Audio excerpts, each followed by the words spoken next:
বিধানসভা অধিবেশন উলবুরি শালমারিও কেবনাই বদলনি এমএলএ রঞ্জিত দেববর্মা বিধানসভা বাসাवै कक नारायण थांतनि सुमुंथि साका ट्राइबेल वेलफेयर बेदेगो 300 करोड़ स्लाइबो गोबां रां दंग फिया प्रोजेक्ट सबमिट खाइब्रुंनो रां करि हनै साव तांगै रां करि हनै सुमुंथि साका एमएलए रঞ্জিত देबबर्मा ফুল প্লেজেড পুলিশ স্টেশন ঘোষণা প্রায় 5 মাসের অধিক সময় পেরিয়ে গেছে। একসঙ্গে আরও কয়েকটি যে আউটপোস্টগুলিকে ফুল প্লেজেড পুলিশ স্টেশন ঘোষণা করা হয়েছে ইতিমধ্যে মাননীয় মুখ্যমন্ত্রীর হাত ধরে উদ্বোধন হয়ে গেছে। সম্প্রতি মাননীয় মুখ্যমন্ত্রী রামচন্দ্রঘাট বিধানসভা কেন্দ্র পরিদর্শনে গেলে আমার অনুরোধে তিনি বাজারবাড়ি আউটপোস্টে যান এবং সমস্যার কথা শুনেন। শুধু একটি এনওসির জন্য এই আউটপোস্টটি ফুল প্লেজেড পুলিশ স্টেশন উদ্বোধন করা যাচ্ছে না। আমি স্বাস্থ্য দপ্তরের ডাইরেক্টর থেকে পুলিশ ডিজি এসপি এবং মাননীয় মুখ্যমন্ত্রী বিষয়টিকে সমাধানের জন্য অনুরোধ করে চিঠি লিখেছি। চিঠির কপি আমার এখানে আছে। চিঠি আমি কপিগুলি নিয়ে আছি এখানে, এগুলি অনেক কপি নিয়ে আছি স্যার, এখানে আমার কাছে কপিগুলি আছে। তাই আমার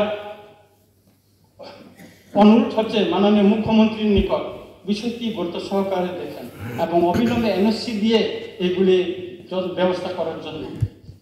স্যার, আমার বক্তব্য আপনার কথা মতো শেষ করতেছি।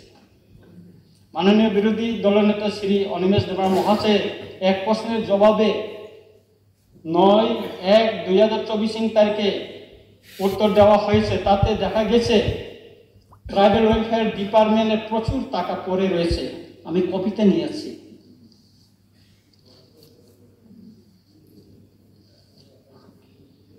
এখানে ট্রাইবেল ওয়েলফেয়ার প্রচুর টাকা পড়ে রয়েছে। 2022-23 সন অব্যয়িত অর্থ রয়েছে এই পর্যন্ত 3,316 কোটি টাকা অব্যয়িত। এটা অব্যয়িত।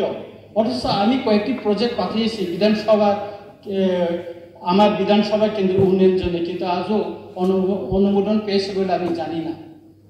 তেমনি কিছু গরিব অংশের চিকিৎসার জন্য মাননীয় ট্রাইবেল ওয়েলফেয়ার মিনিস্টারকে দরবার কেউ টাকা পেয়েছে বলে আমি শুনিনি। এই ব্যাপারে আমি ট্রাইবেল ওয়েলফেয়ার ডিপার্টমেন্ট মন্ত্রী অফিসে খবর নিয়ে জানতে পারলাম রাং করে। অথচ অবৈধ অর্থের পরিমাণ বিধানসভার দেওয়ার তথ্য অনুসারে 3,316 কোটি টাকা রয়েছে। তাহলে কোথায় রাং করে?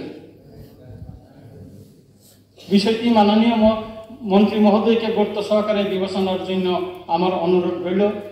পরিশেষে মাননীয় ডেপুটি স্পিকার স্যার, আমাদের বিরোধী দলনেতা যে বক্তব্য রেখেছেন রাজ্যপালের উপর আমি একে পূর্ণ সমর্থন করি এবং আমাদের সমস্ত বিরোধী দল যে মাননীয় রাজ্যপালের বক্তব্যের উপর যে সংশোধনী এনেছেন তা সংশোধন করে আবার ছাপানোর জন্য অনুরোধ রেখে আমার বক্তব্য শেষ করছি।